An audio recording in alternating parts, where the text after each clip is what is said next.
Hi, everyone, and welcome to this recorded session, A Good Start, Screening and Tool for Awareness and Relief of Trauma, presented by Youth Alive, based in Oakland, California. Unfortunately, Ann Marks was unable to present, but you will be able to hear from her coworkers, Nikki McCallum and Daniel Roman. Nikki is the Counseling Services Director for Youth Alive, and Daniel is the Case Manager for System Involved Youth. First, before we get started, we'd like to thank our funders. This virtual institute and all of the events associated with it are supported through a grant awarded by the Office for Victims of Crime, Office of Justice Programs by the U.S. Department of Justice. And now, here's Nikki and Daniel. Hello, everybody. My name is Nikki McCallum. I'm the Counseling Services Director here at Youth Alive in Oakland. Hello, I'm Daniel. I'm an intervention specialist here at Youth Alive, but I was also the primary administrator at START when we did the community pilot. So we're glad you can join us today. So the focus of our training today is the START tool, so a good start screening and tool for awareness and relief of trauma. So first of all, let me just tell you a little bit about Youth Alive, a little introduction. Essentially, Youth Alive saves the lives of hundreds of youth and families in Oakland and beyond through preventing violence before it happens, intervening in moments of crisis and danger, and healing the trauma violence leaves in its wake. So I want to give you a little overview of our programs at Youth Alive. And so first I'm going to talk a little bit about our prevention programs. And the first one is Teens on Target. And Teens on Target trains high school students and young adults from neighborhoods with high levels of violence to be peer educators. And those educators then go out into the middle schools to spread the word to a broader representation of youth in the community. We also have advocacy, and our staff and youth leaders, some of them from TNT, work with civic, state, and federal leaders to design and pass sensible policies that reduce gun, gang, family, and dating violence. Moving on to our intervention programs, Caught in the Crossfire is our hospital-based peer intervention program designed to promote positive alternatives to violence and reduce retaliation, re-injury, and arrest. The founder of that program is actually represented here in the middle picture. His name is Sherman Spears, and he developed that program as a result of his own experience with violence and wanted to make sure that youth who are in that same position and dealing with those same challenges have someone to be there in their corner in the way that he did not have. There's also our Violence Interrupter program, and the Violence Interrupters take the most dangerous streets at the most dangerous times of night, really, to engage young people, to diffuse tensions, mediate conflicts, and encourage alternatives to violence. They really are our professors on the streets. They are the ones who have the greatest connection coming up by and from the community, which is also a large part of the staff here at Youth Alive. Pathways is a mentoring program that we have, and it involves adult mentorship that helps young people make the transition back home from incarceration, back into school, and back into stability.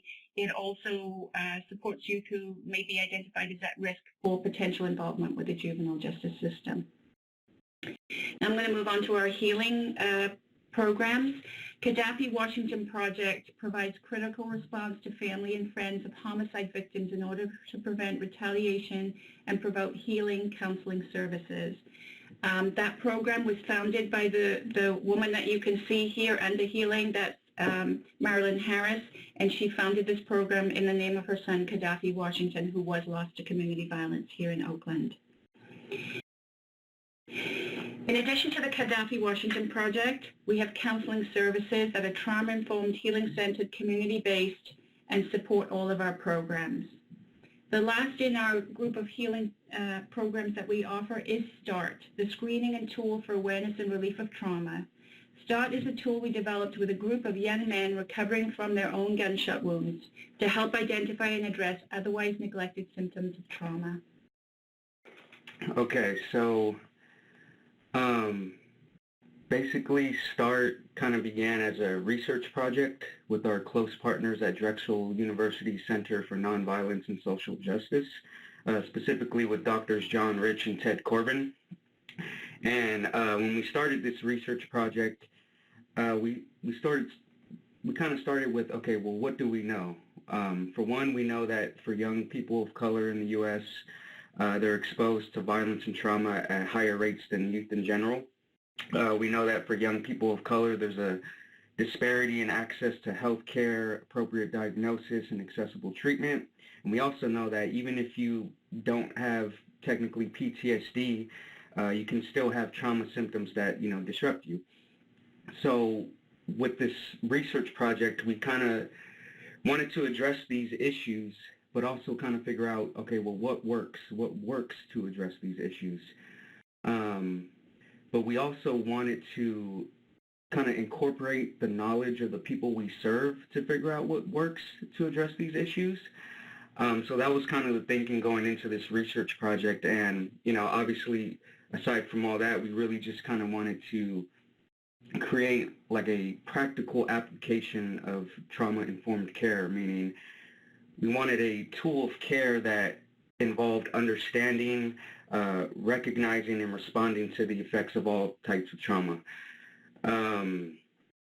So to do this, like we said, we teamed up with Drexel University. We gathered experts. We had an advisory board on this research project that included people, from probation, courts, healthcare, schools, CVOs, and we had experts like, Howard Pender Hughes and Nadine Burke-Harris to kind of help us do this research project. And we also did a literature review. And what was interesting about the literature review was that for boys and men of color, although they're disproportionately impacted by violence, they're definitely underrepresented in research on trauma. So, a lot of stuff that's published on trauma is usually through the lens of like war, domestic violence, refugees, but not so much on like community violence and on young men of color. So for the research project, over a year, our researchers designed and conducted a series of 4 focus groups with African American and Latino males living in Oakland who had known histories of firearm assault injuries, and they were aged about 18 to 30 years of age. And then we did 69 structured interviews with a similar population. And basically, this gave us the opportunity to just talk about, how basically just to pick their brain around, how do they talk about trauma, what helps. And we also had a chance to have them kind of try out different interventions to see what they liked, what worked for them.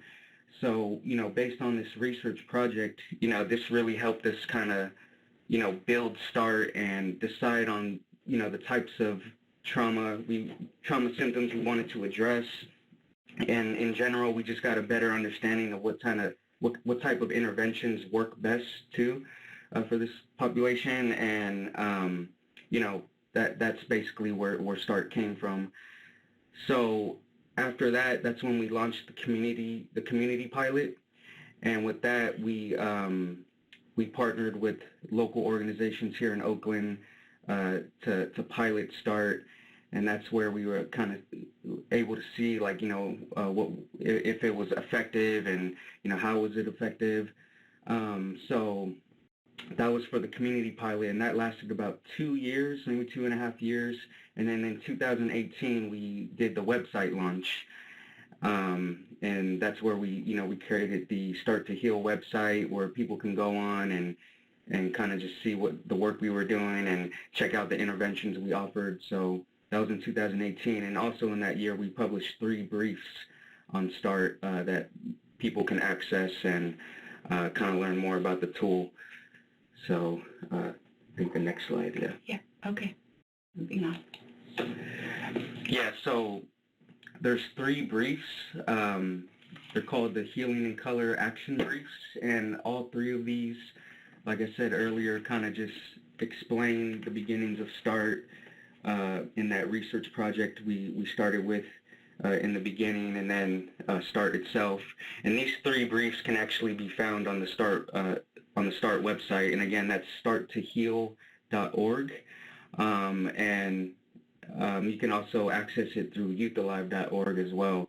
But anyway, so that's on the website.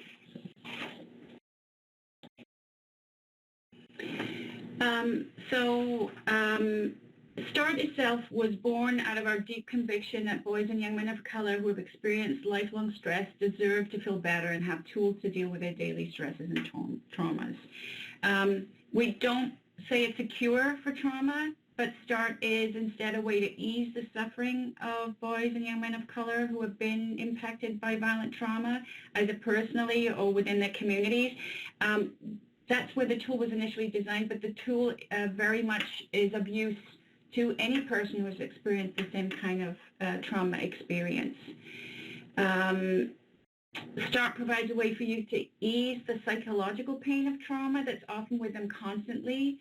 It's analogous to an aspirin. So while it may not cure the problem, it can, it can cause someone to experience some relief from the pain that was, really impacting them significantly. And the thing is, once their suffering is no longer acute, their own resources and resiliences to heal may kick in. So that's one of the ways that START can be of benefit. And also for those who experience some kind of relief from the symptoms, it can build a hope that healing is possible, and it can really encourage boys and men of color to seek further help, including behavioral health care. And I think, again, one of the most valuable things also that can come out of START is the experience of START builds trust in the organization where it took place, and it makes boys and men of color more likely to return to that organization if they need additional support or additional access to services. So one of the ways that we learned from boys and men of color to inform START is that we conducted a series of focus groups and interviews with boys and men of color about trauma, and we gained valuable insights from them, many of which are detailed in the action briefs that informed the development of START, because we really felt like if we're going to develop a tool by and for this community, that this community needs to be involved in the development of that tool. So these are some of the factors that were identified as a result of the focus groups. Timeliness. Any interaction with boys and men of color should be timely, using their time productively and as briefly as required. For example, some of the young men we talked to complained about having been diagnosed and then sent away and told to come back at a later time for some kind of treatment.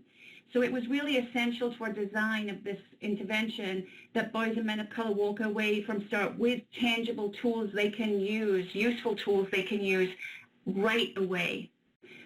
Transparency is hugely important too, due to mistrust of systems.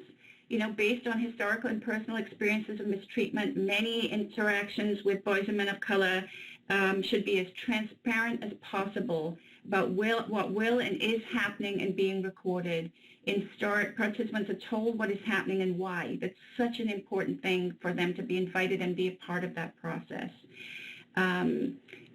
The next thing is really trust building, and one of the things that we do use within START is a sort of structured, appropriate self-disclosure by the facilitator. It's one of the trust building methods embedded in START. In START, participants are told what happened and why. Trust building, structured and appropriate self-disclosure is one trust building method embedded in START. Another trust building tool that START facilitator explicitly states the purpose of START and what they want to help the participant with, how they want to help the participant. It's really important that they're as aware as possible of every aspect of what's going to happen through the process. Another trust-building tool is that the START facilitator explicitly states the purpose of START and that they want to help the participant. The third method of trust building is the transparency of all that they want to help the participant with and all of the materials which are shared with the participants. They get to leave with the handout and with the information that's discussed through this process. Agency is also very important. The facilitator makes it clear that at the beginning that the participant can choose whether and how much to share, and the participants at no point are asked about the specifics of their trauma that they have experienced. If they choose to self-disclose, that is their own decision, but it's not something that's part of the START tool. Healing is for everyone. In many cases, boys and men of color interact with institutions and organizations only after being told that something is wrong with them, often implying that they are sick or bad, rather than being trauma impacted. And a trauma-informed, healing-centered approach recognizes the widespread impact of trauma and the importance of considering that some behaviors are often the normal result of trauma and that everybody deals with adversity. All START facilitators complete START themselves and share that they have completed START with the participants. This really helps to break down barriers and reinforces to participants that they are not engaging in START because something is wrong with them, but because it may be helpful to them as it was for the facilitator. The next thing is really to remember that it is about their life. It's not about their trauma. It's another reason that START facilitator doesn't ask about what trauma or stresses that participant has experienced is because, as detailed in earlier action briefs, which you can look up online, we start from the assumption that boys and men of color have experienced trauma. The goal is not to let their history write their story, but to focus on their future. The same trauma can affect people in very different ways, and so it's the trauma symptoms that impede their lives, and that's why START focuses on how to alleviate those symptoms. Language was another factor that was identified by the focus groups, and that wording really matters, but perhaps not in the way that we might expect. It's not about making the language more colloquial per se, but understanding the lived experience of whom you are speaking to. For example, when we discuss sleeping arrangements, we don't just refer to your bed, but your sleeping area, the bed or the other place you sleep, with the understanding that people may be experiencing homelessness, sleeping on something other than a bed, or may not have control over their sleeping arrangements at all.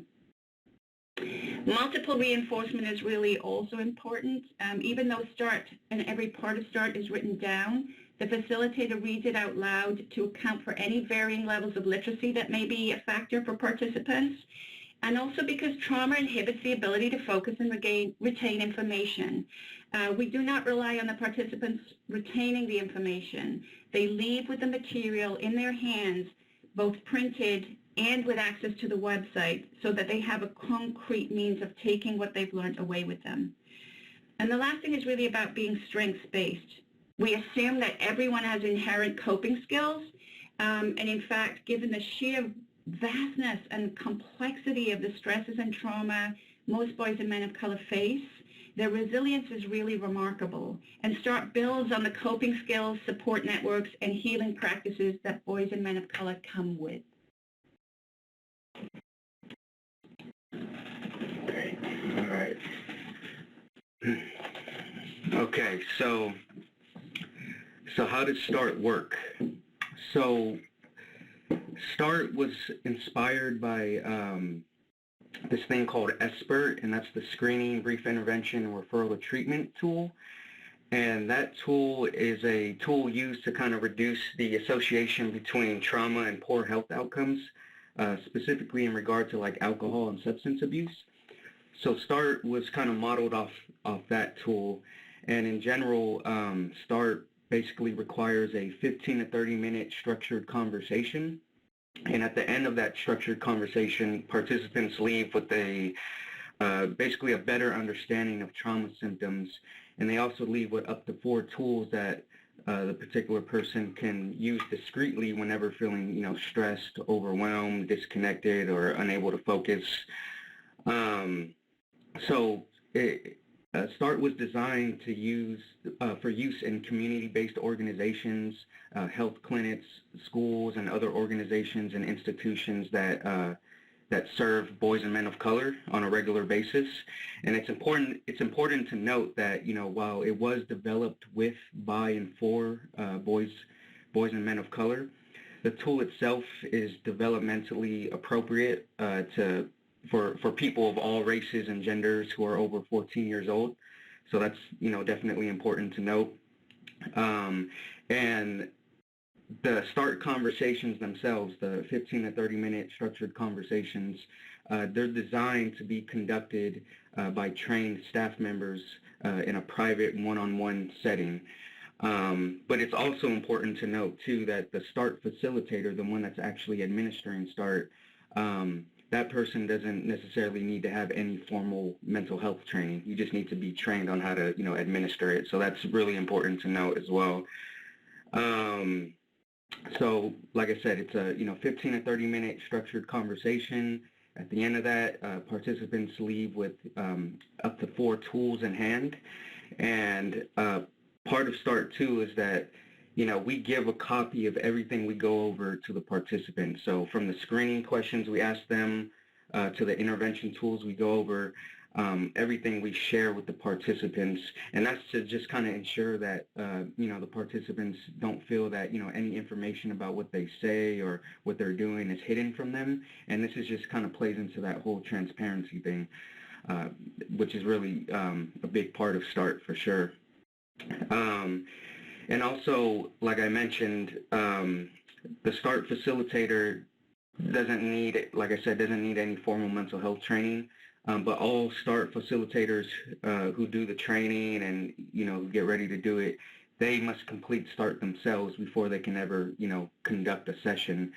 And this is just not so that they're obviously familiar with the process of administering START, but this is also necessary because when you do START, a lot of it involves the facilitator kind of sharing what intervention tools or what works for them, on their personal level too. So it all kind of plays into that trust building part of START too, and being transparent and connecting with the person that you're doing START with.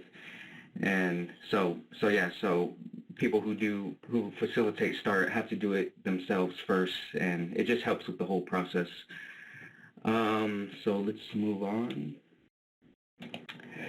So I explained basically how START works in general, but I'm going to kind of break down what START looks like in action.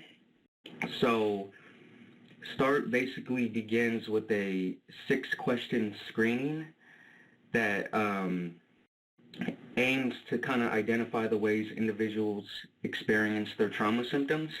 So this 6-question screening asks about certain trauma symptoms such as, sleep disturbance, difficulty focusing, intrusive memories or flashbacks, feelings of numbness, feelings of hyperarousal, and trauma symptoms such as, avoiding reminders of a particular trauma, avoidance.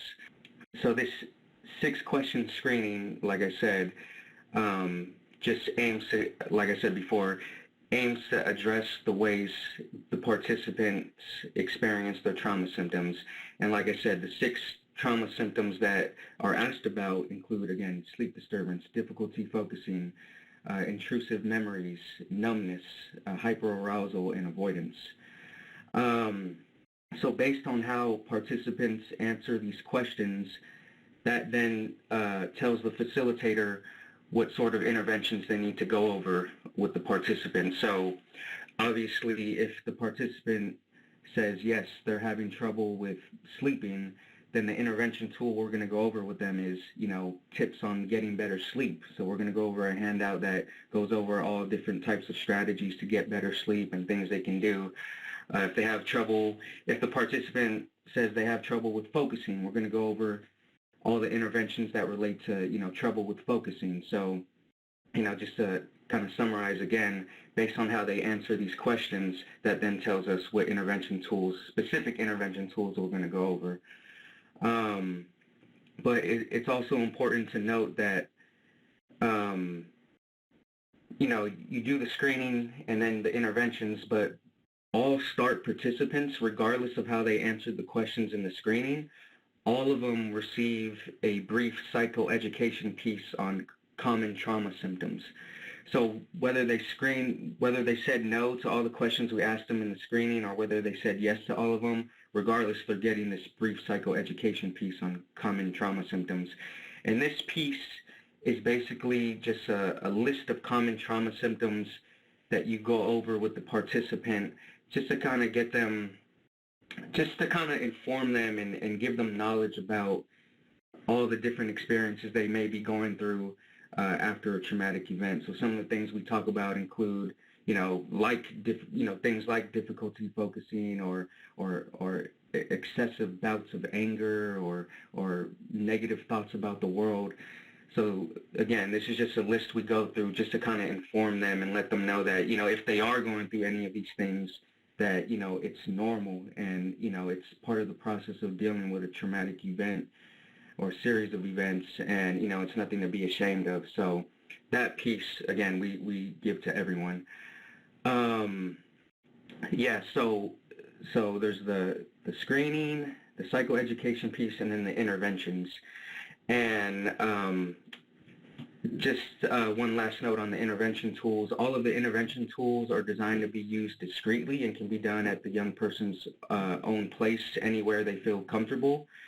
And all the START materials, the interventions that we share with the participant, they can also share that with like their friends and family or whoever in the community. So that's important to note. And I think now Nikki's going to talk about some of the intervention tools. Yeah. So, as Daniel said so well, the first step is obviously assessment, the 6 questions that we look at, and then regardless, as you said, regardless of what the screening is, we do provide psychoeducation or trauma education because sometimes we find that the responses to the assessment are one thing, but once they actually understand a little bit more about what common experiences of trauma look like, they start to realize that maybe they have been impacted in a way that they hadn't thought about before they took the screening. And we're very much come from a place of knowledge is power, and that information can also then inform some of the decisions we make with the next part of START. So regarding the sort of intervention aspects, the psychoeducation, the trauma education is a very important part of the process. Another thing that we do recognize is that for almost all of the participants that we interact with, sleep is definitely something that seems to be significantly compromised. And I don't know about you, but if I've not gotten enough sleep, I have, with all my advantages and resources and everything else, it can be still difficult for me to function. When someone's dealing with high levels of trauma, lack of access to resources and other things, those only become more compounded. So again, we really do want people to have that sort of concept of what sleep hygiene can look like and what tools we can use to improve sleep. And it could even be going over with them certain apps they can use that might create certain sounds and white noise or ocean sounds, or it could even be a washing machine. And there are some amazing apps out there, but things that help also to ameliorate some of the challenges of the sounds in the community, also that can also contribute to the challenges of sleep. So that's the sort of better sleep handout that we talk about. And then based on the responses to the questionnaire, there are other certain tools we might come up with. For example, we do teach breathing exercises like belly breathing to give people an opportunity to walk through that and experience that. And also, one of the things with all of these tools I'll talk about in a minute is the booklet, the START booklet. But so breathing and relaxation tools is something that we do a lot of. Hand massage and other kinds of grounding and relaxation tools are also really helpful, particularly for those who tend to avoid, or because we can avoid persons, places, or things, but we can also mentally check out. And so some of the grounding tools can be extremely helpful in helping our clients be able to stay a little bit more present. And, being more present allows them to then be more involved and a larger part and more empowered in addressing their own healing and their own needs. And then one of the things that we have as part of START 2 is what we call an SOS Plan. SOS Plan, the basic idea of that is that it's super simple tools that you can practice to take care of yourself. And I'm going to sort of review some of that now. So SOS stands for self-care on the spot. And these tools that were identified and utilized in START are tools that have come from over 20 years of collaboration, exploration with clients about what works for them when they're dealing with their trauma experience, what they have found most helpful. And those tools have been curated into a little booklet that we provide, and in that booklet it provides a variety of different kinds of START tools that people can utilize. As you can see, belly breathing and breathing is one of them there, but each tool isn't just presented as you could do belly breathing. There's an actual script to practice each of these things within the START booklet, and those are also then accessible through the START website, where there are short videos that people can watch to learn and practice these tools. And why short, simple tools? Bottom line is that one of the things trauma does is really undermine our cognitive processing. It gets in the way of us being able to think. Our executive functioning is not the part that's running the show for a lot of people who are in active trauma. They're much more in a sort of fight, flight, freeze state. But at very least, it helps people who are maybe struggling a little bit to engage that cognitive thinking part of the brain when they're activated by trauma. It gives them some simple tools that help to calm the body, reset the body so that they can be more cognitively present.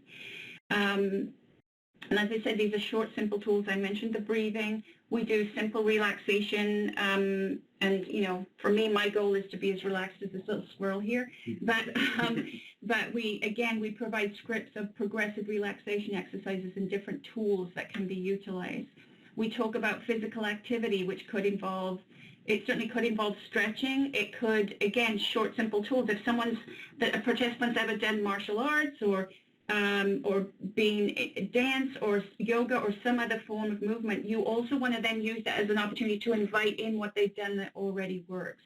Because bottom line is we don't want to just be giving people a bunch of stuff without allowing for the reality and honoring the fact that there are many tools they may already have brought to the table that they've maybe forgotten about, not thought about in this way, and START also creates an opportunity for us to really be able to create the space for them to reflect back. Because sometimes we find as we go through some of the tools, they say, oh, my uncle did that, or my grandmother did that, or I used to do that in my martial arts class, or something like that.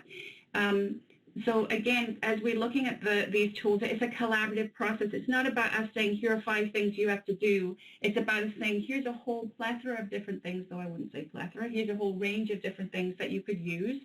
And then pick and choose the things that feel like they work for you, that meet your need. And that can include guided imagery. It could include grounding tools. For instance,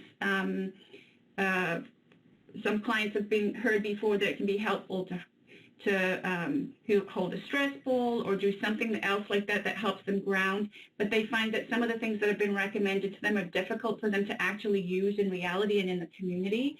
So when we talk about grounding tools, we may be teach them about carrying something like a domino or a poker chip or something like that in their pocket that they've then practiced some basic skills around so that they can use that to help them remain more present. Or even just carrying some Tic Tacs or mints or something like that that they can pop into their mouth that helps them, again, feel more grounded, or a glass of water. So all of these different opportunities are sort of presented in the booklet. We also talk about things like aroma and smell and how that can be very helpful and also be somewhat triggering at times. So, you know, sometimes when we talk about aroma, people will suddenly think, oh, I really love lavender, or I really love pine, or something like that. And so we'll talk to them about ways that they could use certain aromas to carry with them to help them when they need to ground. We also talk about things like positive self-talk, spiritual practice, and spiritual practice certainly could involve prayer, but could also involve meditation, taking a moment to be in nature, different tools like that. We also present the idea of a support system and who are the people that you can call in a crisis, because there are some, you know, we all have a group of friends and friends that we love and care for, and I can only speak for myself, but on my wonderful list of friends, there are certain friends that if I'm in crisis, if I were to call, the reaction might be, you think you've got problems, let me tell you about my problems. So that may not be the person that they would want to put, for example, on this list of support systems. And that support system list could absolutely include family, friends, extended community, service providers, whoever they know will show up for them. That's the most important thing about that list. One of the tools we talk about is music and the power of music and how we can put together short playlists that help us relax or may help lift our spirits and energize us. So that's another tool that we do talk about.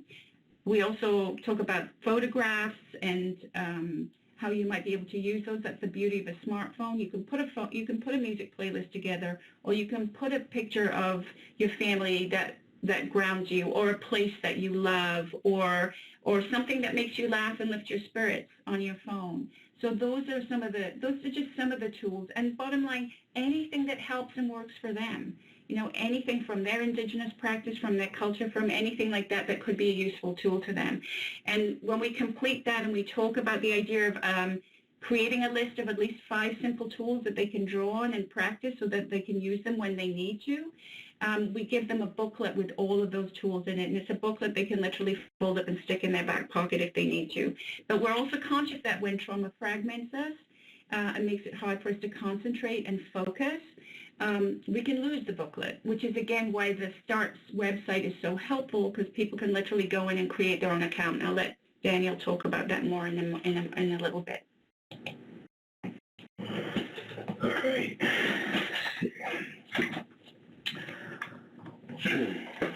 Okay, so now I'm going to kind of just share some of the results of our community pilot.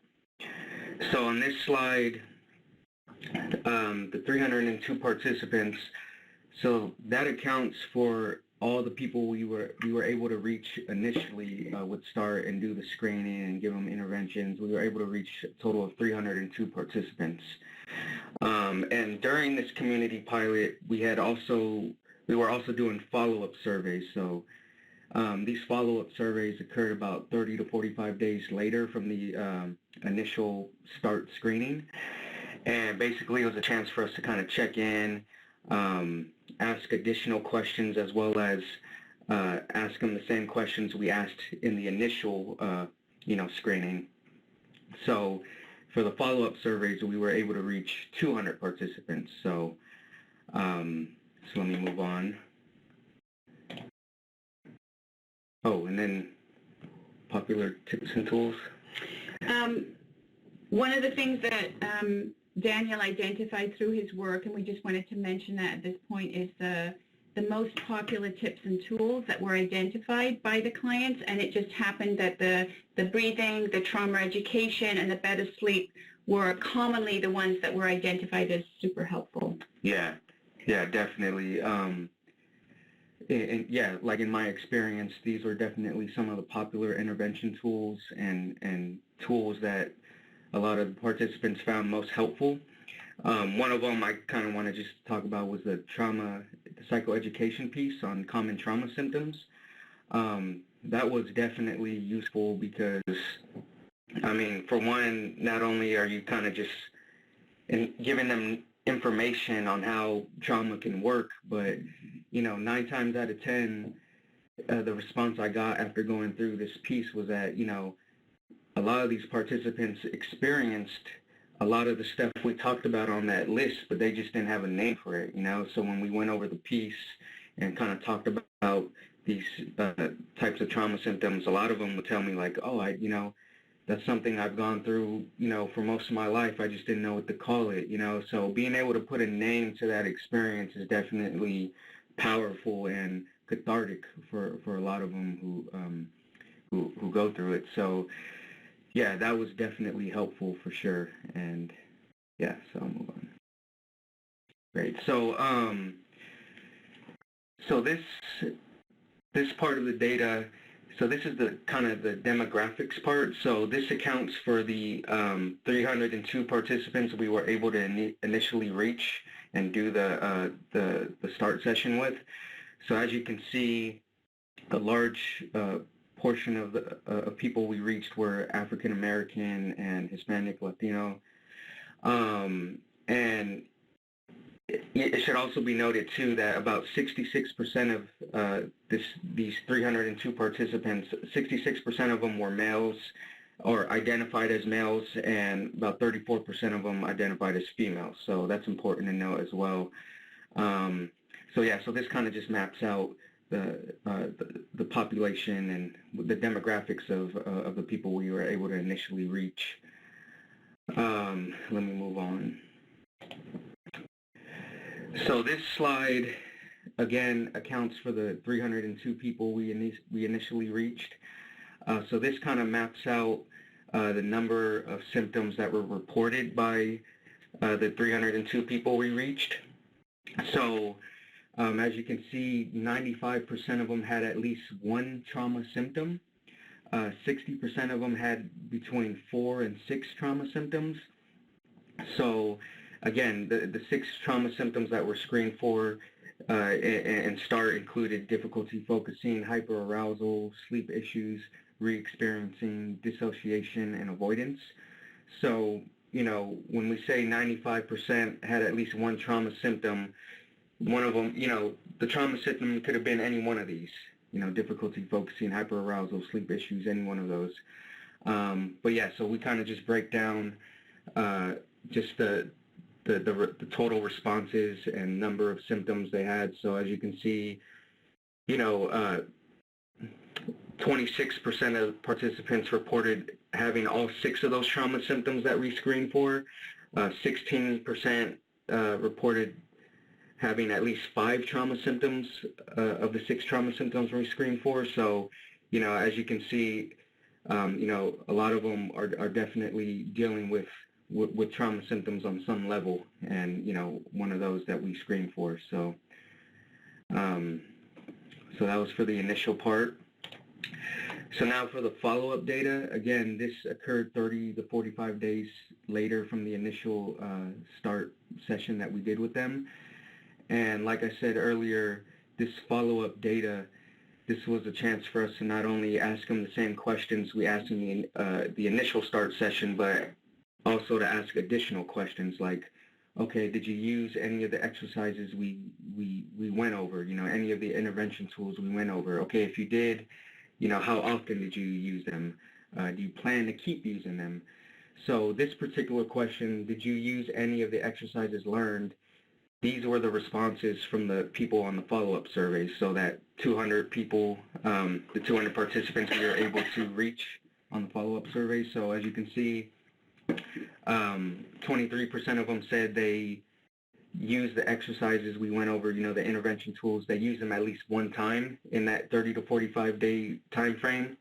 44% of them said that they use the exercises they learned at least 2 to 5 times in that 30 to 45 day time frame. And then 18% said they used it more than 5 times. So a majority of them did actually, you know, continue to use them at some point during that time frame in the follow-up. I just want to say, too, that having this many responses, having 200 of the original respond back to us is not typical, and it really speaks to the incredible relationship that Daniel built with these people, because that's one of the most important parts of START, too, is that it's not just about sitting there and administering something. It's about building a respectful and collaborative relationship with the person with whom you're teaching about the tool. And so I just wanted to take a moment to acknowledge that this really speaks, their continued engagement also really speaks to the level of trust that they built with Daniel, even in that short interchange. Thank you, Nikki. Appreciate that. So one of the other questions we asked in the follow-up survey was, okay, if you did use the tools, did you actually find the exercises helpful? So as you can see, 56% of them responded by saying that, yes, the exercises were somewhat helpful. And 38% of them said that, yes, the exercises were very helpful. And then 6% said, no, it wasn't helpful at all. But yeah, I think this was really, really cool to see that, like, you know, a majority of them found the exercises helpful on some level. And I think that's, you know, that says a lot about the interventions and all that. And it was just great to hear that, you know, they at least found them they found them helpful on some level, you know. And then the next slide. And then this part of the follow-up, so this data, this is like one of the more impressive parts of the follow-up data that we got. So basically what this shows is, what this data point shows is that we were measuring how many of the participants initially responded as saying that like they experienced certain trauma symptoms on an often rate, at a high rate, often rate.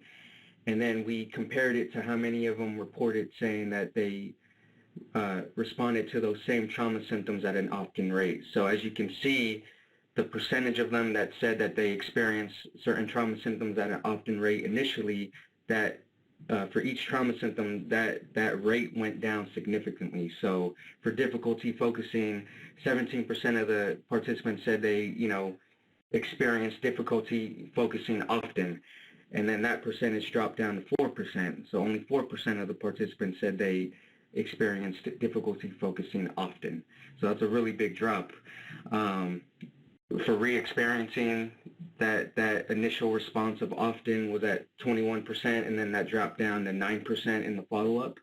So this is after they, this is within that 30 to 45 day time frame when they, when they were able to kind of use the tools on their own, however many times, and this is them saying, they weren't experiencing it as often. So that was just really kind of interesting to see, like just to see how much that number dropped, and one of the more striking ones was avoidance.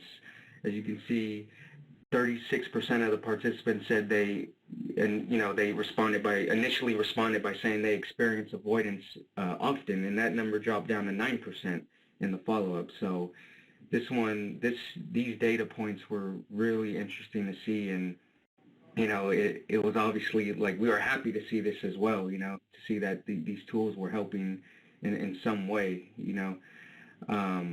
So yeah, so did you want to add anything to that, Nikki, or? No, I think you explained it really well. I think it's a pretty significant drop, given the amount of time. We honestly were not expecting the results to be this significant, but we're certainly very happy to see that it was giving this much relief to those who participated. Yeah, definitely.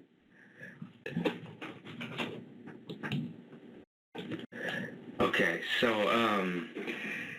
for this slide, I kind of wanted just to kind of reflect on, START in practice, and kind of reflect on some of the things that have helped me kind of administer START and what was, successful for me.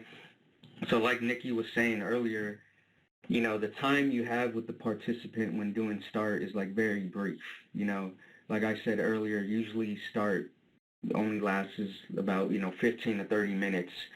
So the time you have with these with participants is very brief, and because of that, that brief time period you have with them, it's definitely a challenge to kind of build some level of trust with them within that time frame. So some of the things that have helped me when administering START, I kind of listed right here, and Nikki talked about this earlier, the whole thing around concepts of transparency, agency, and presence. So when I say transparency, what I mean by that is how that played out in the START session was, whenever I would do a START session with someone, I'd make it clear, what was going to happen, right? I made it clear who I was. I let them know that, look, hey, I'm not a counselor. I'm not a mental health clinician. I'm just here to provide you with tools that may or may not help you. But, let's just give it a shot. And then I'd kind of map out to them, okay, this is how it's going to work. I'm going to ask you questions. Based on how you answer those questions, we're then going to go over some tools. So mapping out that whole process and mapping out how START was going to work definitely contributed to the trust building for START, So just being transparent, and part of being transparent also included, like, letting them know that, I may not have all the answers, right?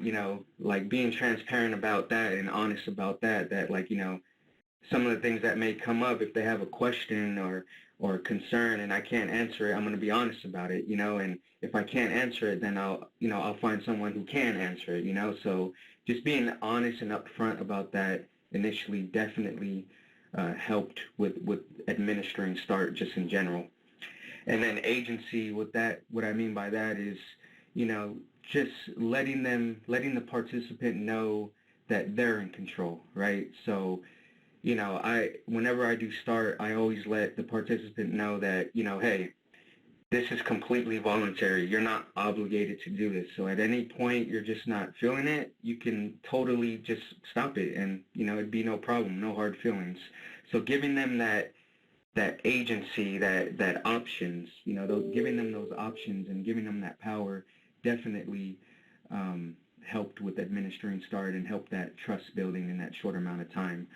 And part of agency too, another part that plays into agency was the fact that whenever I did do START, I always tried to kind of meet them wherever they were at. So meet them at a place that they were familiar with, you know what I mean? As opposed to having them come to like my office, maybe a place they don't really know, and then do START, you know what I mean? So by meeting them where they're at, meeting them in a place that they're somewhat familiar with, I feel like that kind of played into the agency part too, because if they weren't, filling the session, they can just get up and leave and they know where they're at, So that part definitely plays into agency as well.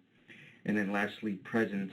This is kind of obvious, like presence meaning, just giving them your full undivided attention and, not being on your phone. And, and if part of START includes like taking notes, like for the initial screening, when you do that, part of that is kind of like marking down their answers. And sometimes if you don't explain to people what you're doing, it may look like you're just taking notes about on everything they're saying. So by me telling them, saying like, hey, I'm not taking notes on what we're talking about, I'm just marking down your answers, that kind of plays into presence too, because it lets them know that I'm not like ignoring them, I'm just kind of just marking down what they're telling me, you know what I mean? So so that definitely helps, just being present. So yeah, those are kind of just my brief reflections on what helps to make START successful and helps build trust.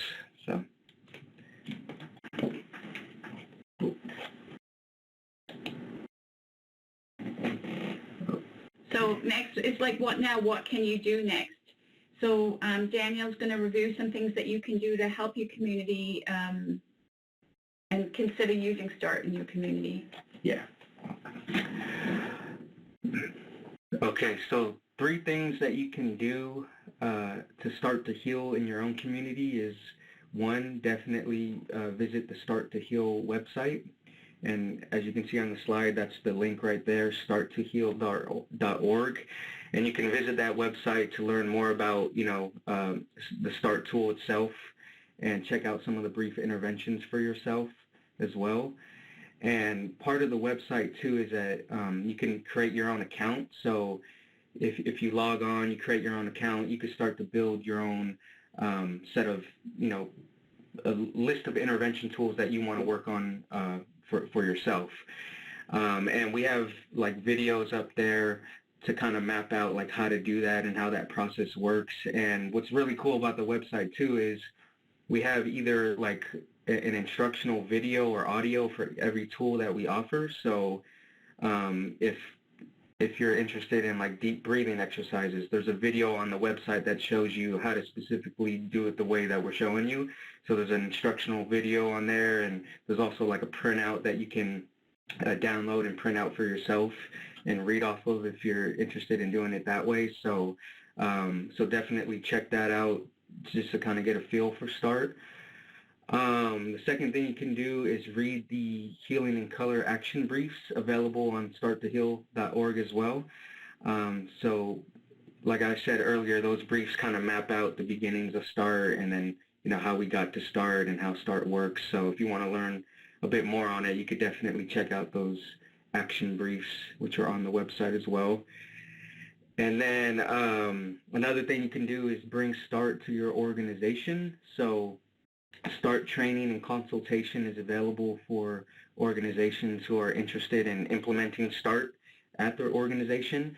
So you can receive training and consultation through Youth Alive by contacting us. And our contact information is on the website as well. So if you are interested in bringing START to your organization, you can definitely do it that way. And then the last thing you can do is just kind of review your own agency practices. So, see if your agency practices, if there are ways to kind of implement screening for trauma-related symptoms and to provide immediate care and support for them. So doing it in that way is another way you can do it too, and kind of relates back to START. So, yeah, those are some things you can do.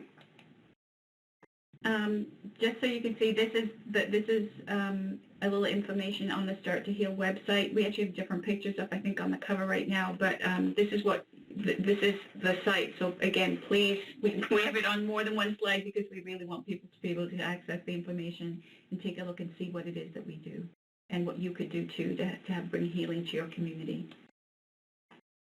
So with that, we'd like to say thank you so much for spending this time with us. And Daniel, do you want to add anything? No, just thank you for giving us the opportunity to come and talk about START. So, yeah. Thank you, everybody. Thank you. Have a wonderful day and be safe.